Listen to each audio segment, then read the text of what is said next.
kung talagang sa tingin nyo mali yung pinalabas ni Amy Marcos na video, kasi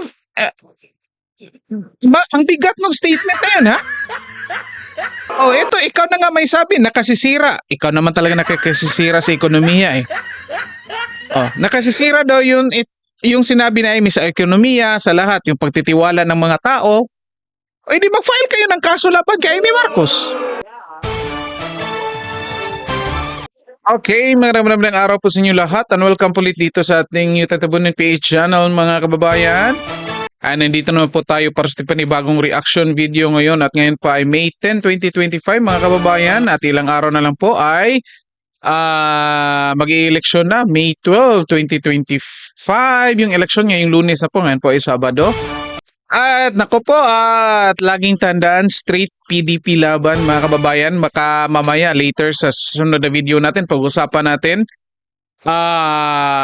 bakit straight tayo mga kababayan at barahin natin yung mga argumento ng mga kalaban na kung bakit ayaw nila kay Pastor Apollo Quiboloy mga kababayan. Ako, ang dami kong nakikitang pangbabash dito kay Pastor Apollo Quiboloy mga kababayan at pag-usapan natin yan sa susunod na video. At ano pong pag-uusapan natin yon mga kababayan? Nako, ngayon ay ito, Amy Marcos mga kababayan. Nako, naglabas ng video kahapon patungkol kung sinong namumuno at hindi yan pag-usapan natin ngayon mga kababayan. Ito, Claire Castro at Malacanang, natatakot nga ba kay Amy Marcos mga kababayan? Yan po'y katanungan lang, hindi naman natin yan sinasabi. Nagtatanong lang, analyzin talaga. I-analyze po natin yan ngayon, okay? Kung bakit natanong natin kung natatakot nga ba si si Claire Castro at ang Malacanang mga kababayan dito kay Amy Marcos. Eto, pakinggan natin, okay? Speed up lang natin video. Meron tayong video dito galing sa Teleradyo Serbisyo mga kababayan. In-interview itong si Attorney Claire Castro. At ito, naka-speed up lang ito. Maiksi lang ito mga kababayan. Tapos pause lang natin mga kababayan. Punto per punto kasi iba't ibang topic pinag-uusapan dito. And then bigyan natin ng komento. Okay? So bago natin i-play, paki-like and share po ng videos natin and then paki-subscribe na din po sa ating channel. Of course, sa lahat ng nakapag-subscribe na, palakpakan tayo dyan. Ito, pakinggan natin mga kababayan. Ito nga yun di ba? Doon sa RA 9851, maliwanag naman ang batas. To surrender or to extradite. Okay? To surrender to international court or, if any, that's comma Ha? Kung mapapansin nyo doon sa Section 17 RA 9851. To surrender to any international court, comma, or if any, to state parang in relation to the treaty something, ganon. So, ang basa doon is, pwede mo i-surrender.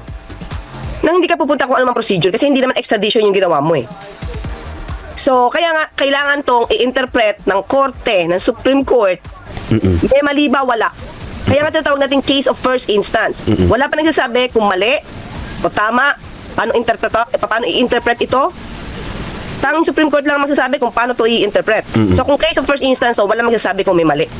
Sa ngayon, Yusek, hindi pa naman siya formally natatanggap ng Kamara dahil nga wala. Stop muna natin dyan mga kababayan. Ayan ay ang sinasagot po dyan ni Attorney Claire Castro mga kababayan patungkol doon sa, tingnan nyo ha, ang tinanong patungkol doon sa impeachment case na final ng Duterte Youth Party List laban kay President Bongbong Marcos mga kababayan. Kasi ano nga raw yung grounds? Yung grounds po ay yung paglabag sa saligang batas kasi yung pagkidnap kay PRRD. Okay? Bakit kidnap yung tinerm natin? Kasi sabi dito ni Attorney Claire Castro mga kababayan, case of first impression, so basically walang magkapagsasabi kung tama or mali ba yung aksyon ng gobyerno dito mga kababayan. Problema dyan, bobo yung mga namamahala ng gobyerno. Kasi hindi nila alam kung tama or mali ba yung ginawa nila. Sige, sabihin natin, walang makakasigurado kung tama or mali ba, kailangan ng desisyon ng Supreme Court, mga kababayan. Ang issue dito, tulan natin dito muna si Attorney Claire Castro, mga kababayan, ha. Aha. Kasi kapag case of first impression, sabi ng Supreme Court, mga kababayan, always papabor yan doon sa tao. Hindi yan papabor dyan sa kung anong pabor na desisyon sa inyo.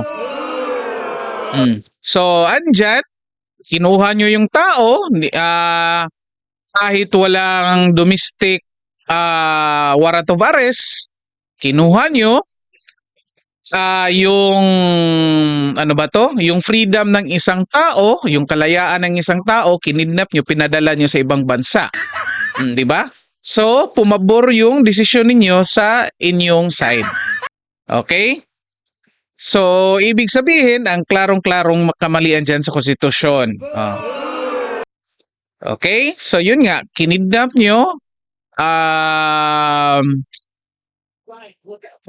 kinidnap yung tao, kinansila nyo yung kalayaan niya, kahit walang anong kaso, kahit walang warrant of arrest na galing sa local court. Bakit kailangan ng local court or domestic court or authority? Kasi nangyari yung pagkidnap dito sa Pilipinas, mga kababayan.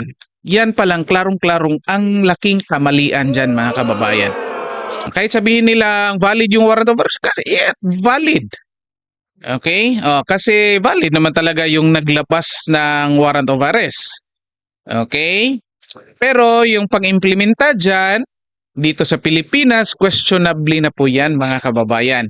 Pero yun nga, hindi yan yung issue dito, mga kababayan. Hindi yan yung issue, hindi yan yung tinanong dito. Ang tinanong dito, anong masasabi niya dito sa pag-file ng impeachment case laban kay PBBM?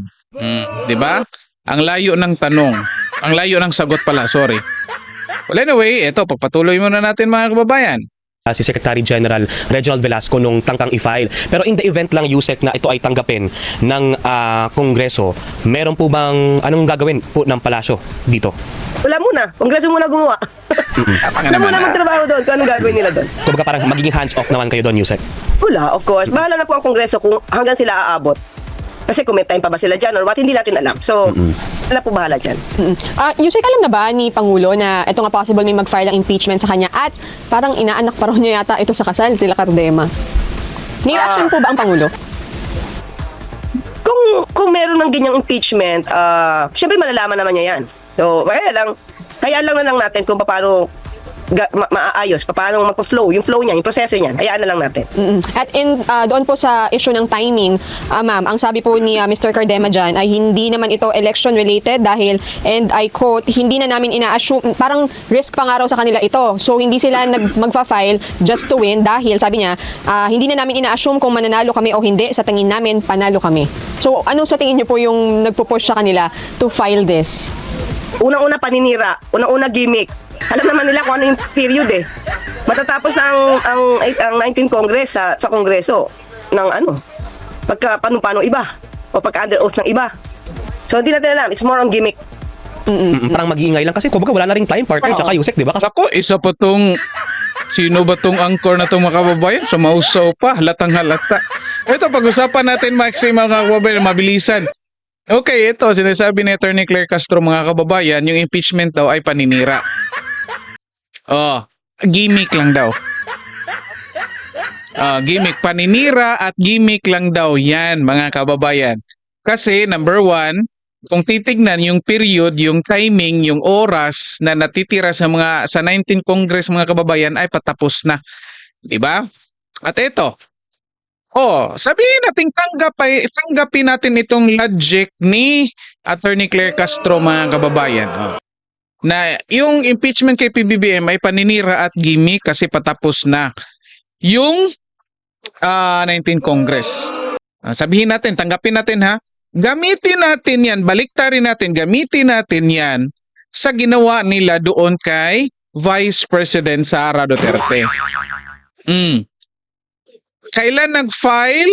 Kailan nila in-impeach si VP Sara? Last day ng session ng 90th Congress, mga kababayan. So anong tawag niyo dyan? Kung, again, kung ilagay natin yung sarili natin kay Attorney Claire Castro mga kababayan na sinasabi na paninira at gimmick lamang yung pag-i-impeach kay PBBM kasi wala ng oras. O anong masasabi natin doon sa ginawa nila kay Vice President Sara Duterte na nag-impeach last day na? At the same time, wala ng sesyon yung Senate, magbabalik ang sesyon ng Senate pagkatapos na ng eleksyon. At patapos na rin yung 19th Congress. Di ba? Pero hindi pa rin sinasagot ni Attorney Claire Castro dito yung sinasabi ng Duterte Youth Party List na labag sa konstitusyon ang pagkidnap kay PRRD, mga kababayan. Again, iniiwasan pa rin niya, sinasabi pa rin niya, nandun na sa Supreme Court. Yung dapat, yung Supreme Court yung sasagot. Yet, until now, kahit dito sa interview niya, siya pa rin yung sumasagot, mga kababayan. Oh, di ba? Siya pa rin yung sumasagot. Instead, kahit kung ako si Claire Castro, mga kababayan, ang sasabihin ko, hindi ko pinasagutin yan kasi yung Supreme Court ang magdesisyon yan. Yet, pinangunahan dito ni Attorney Claire Castro. So, parang mas magaling pa si Attorney Claire Castro sa mga Supreme Court judges natin. Again, daldal kasi bumabalik tuloy yung mga sinasabi niya dito sa kanya mga kababayan. Ito, patuloy Kasi natin. pagkatapos ng halalan, kumbaga magko-close na rin ang 19th Congress. Yes, di ba? Ayaw nilang mamatay yung issue at ayaw nilang bitawan yung issue na pinapalabas nilang kawawa ang dating Pangulong Duterte. Pero never nilang inisip yung mga taong di umanong biktima ng madugong war on drugs. Hindi nila naiisip yung maraming Pilipino na siyang nag-file ng kanilang complaint sa ICC. Ang laging tuon ng isip nila, ng mata nila, ang dating Pangulong Duterte. Tandaan natin, siya yung akusado. Akusado ng pagpatay. Bakit di natin hayaan na lang muna? Para madinig naman. Kung gusto niya magkaroon ng kanyang depensa, ang dami niya naman lawyers. Ang laki ng bayad doon. So hayaan natin doon. Huwag natin i-push yung issue dito dahil yung kaso nasa ICC na. Opo. At ma'am, Stop muna natin dyan mga kababayan. Diba? Tingnan nyo ang layo-layo. Hindi ibig sabihin, ito nililihis ni Attorney Claire Castro yung topic dito mga kababayan. Again, ang issue dito ay yung pag-file ng impeachment laban kay PBBM ng Duterte Youth Party List. Sabihin natin ka-aliado ng mga Duterte itong Duterte Youth kasi nga Duterte Youth Party List mga kababayan. Okay? So, kapag nag-file ng impeachment laban kay PBBM, ang ibig ba sabihin yan kapag na-impeach si PBBM, makakauwi si PRRD? Diba? So, hindi nililihis dito ng Duterte Youth Party List o ng kanino man o hindi nakafocus yung atensyon. In this case, ang Duterte Youth Party List sa impeachment ang nakafocus doon yung aksyon ng gobyerno doon sa isang Pilipino. Yan. Nako, nililihis ang klarong-klaro mga kababayan itong ginagawa ni Attorney Claire Castro. Isang panloloko na naman. Okay? So, nakituon ang atensyon ng Duterte Youth Party List doon sa aksyon ng gobyerno. Tayong mga Pilipino, nakatuon tayo doon sa aksyon ng gobyerno kasi natatakot tayo na baka kung mayroong susunod na lalabas na warrant of arrest, kahit saan galing na bansa mga kababayan, baka mangyayari din yan sa iba pa natin or kahit sa atin mga ordinaryong Pilipino. Diba? Kaya nga tinitignan natin yan. Yan yung pinupuna ng Duterte Youth Party List. Hindi yung kawawa si PRRD. Kasi wala na magagawa yung Duterte Youth Party List pag sabihin natin na impeach si PBBM, kung hindi talaga pwede pang umuwi si PRRD kasi hindi pa tapos yung kaso, hindi pa rin talaga yan makakauwi. Diba? Tingnan nyo itong si Claire Castro, anong gano'ng klase mag-isip ito. Ang layo-layo ng sagot. At ito pa. Ang daming victims ng war on drugs daw. Anong nangyari sa DOJ nyo? Diba? Oh, Marcos administration, 3 taon na kayo. Anong nangyari sa DOJ nyo? Bakit ni isa wala kayong makuha-kuha or maifa-file na kaso laban kay PRRD?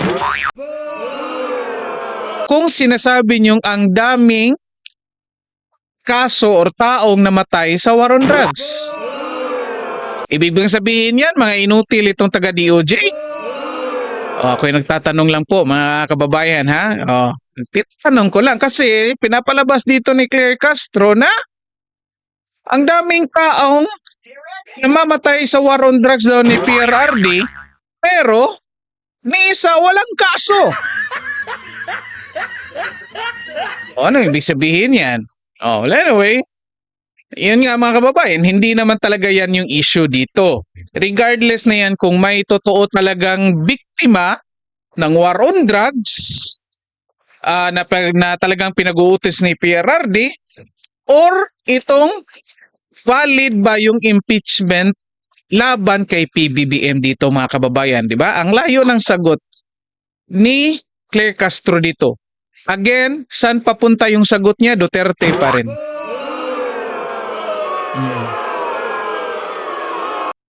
Kasi nga, ang purpose ng impeachment mga kababayan, ang pananagutin itong administrasyon na ito na nagkamali or na lumabag doon sa konstitusyon na kinuha mo yung kalayaan ng tao at ibinigay mo doon sa ibang bansa.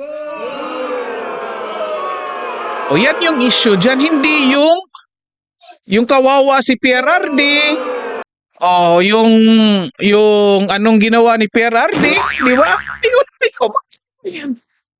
Anyway, patuloy muna natin. Lipat kami ng ibang topic. Yung pong si Vice President Sara Duterte kahapon po ay nag-file ng counter affidavit. Yusek ay wala daw ebidensya na makapagdidiin sa kanya doon sa So kung walang ebidensya, ano yung video niya? The video will speak for itself. So, it depends na lang po sa DOJ kung paano po ito i-evaluate. So, kung yun po yung depensa niya, mas maganda po, mas mapatunayan po talaga niya. Isa pa, Yusek, kahapon po ay may nilabas ding video. Di ba tingnan niyo mga kababayan? Di ba may kaso na yan ha? May kaso na si Sara, sinagot lang ni Sara. Tinanong siya ng mainstream media na anong masasagot. May comment talaga siya mga kababayan. Kasi nga, kung ako yung undersecretary mga kababayan, ang role ko, ipamamalita yung kung anong ginagawa ng Marcos administration ngayon para sa ating bansa. Talaga, sasabihin ko sa mga nag-i-interview, nyo lang ako doon sa topic na kung may parte doon sa kung anong nangyayari ngayon sa pamamahala ng ating administrasyon. Ang problema, kaya hindi na-highlights yung kung meron man talagang ginawa, hindi na-highlights yung mga ginagawa ng kanyang amo kasi pumapatol siya dito sa taga-mainstream media na palaging tinatanong ay mga Duterte. Ito, patuloy muna natin. Ito na mga kababayan, ito na yung tanong. Ano daw? Statement Kasi si Aimee naglabas ng video. Kapatid ng Pangulo na si Senator Aimee Marcos at ang sinabi niya, ang gobyerno ngayon ay hindi Marcos. Ito ay Romualdez at Araneta. Ano pong reaksyon ng palasyo doon, ma'am? Yan ang unang-una, ibig sabihin wala siyang paniwala sa kanyang kapatid. Wala siyang paniwala sa Pangulo. Hindi ba pang mamaliit yon? Sana makita ng kababayan natin kung paano ang galawan ni Senator Aimee Marcos. Unang-una, nasaan ba yung ebidensya niya? Ito yung sinasabi natin lagi. Ang daming salita, no? Ang daming salita, walang ebidensya, walang basis, puro propaganda. Ako mismo, personal ako, Christian, Victoria, na nakikita ko kung paano magtrabaho ang Pangulo. Pag nagkakaroon kami ng sectoral meetings, wala naman ako nakikitang Romualdez. Wala naman ako nakikitang Araneta sa mga sectoral meetings namin, sa mga private meetings namin with the cabinet secretaries. Ako mismo nandoon, ilang buwan lang ako. Di ba? The problem with Senator Aimee siguro, di naman siya napupunta siguro na Malacanang kaya hindi niya nakikita yung trabaho ng Pangulo. Di ba? So anong ebidensya niya? Di ba? Ang sarap kasing i-challenge. Naman puro salita. Pakita kayo ng ebidensya kasi nakakasira na kayo sa gobyerno. Nakakasira na kayo. Alam mo, hindi lang naman sa gobyerno ito. At ekonomiya natin maapektuhan. Gobyerno natin, pati mga taong bayan natin, yan ang iisipin. Senador pa naman siya. Diba? Isa kang leader. Pero kung makabintang ka, tapos wala kang papel, wala ka anumang ebidensya, maliban sa salita mo, hindi yan maganda.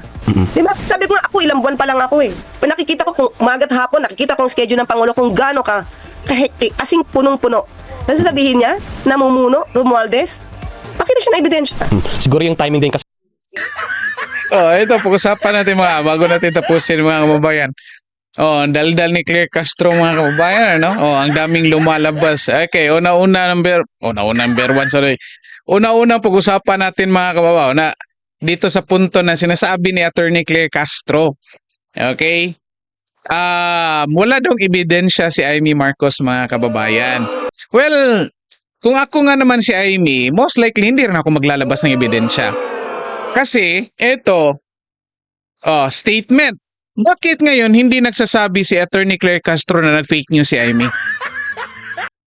Di ba, yan naman yung atake ni Attorney Claire Castro? Laging fake news. Yan naman talaga yung iniiyak niya na ang daming fake news. Bakit sa puntong ito hindi siya nagsasabing nag-fake news si Amy? Inaamin ba niya na tama si Amy mga kababayan? Yan lang po katanungan natin ha. Oh, eto. Kung sinasabi niya ditong mali si Amy at fake news ito kasi walang ebidensya si Amy, bakit hindi sila mag-file ng kaso kay Amy Marcos? Kasi pwede namang kasuhan si Amy Marcos, di ba? I think pwedeng kasuhan kasi hindi naman nag-session yung Senate. Di ba? And then patapos na rin yung career ni Amy bilang senador. O bakit hindi kayo mag-file ng kaso laban kay Amy Marcos? Kasi mabigat yung statement ni Amy. Oh, mabigat yan. Parte yan sa Pangulo. Grabing mabigat na fake news yan. Mabigat na fake news yan. Di ba? Oh, bakit hindi kayo mag-file ng case laban kay Amy Marcos?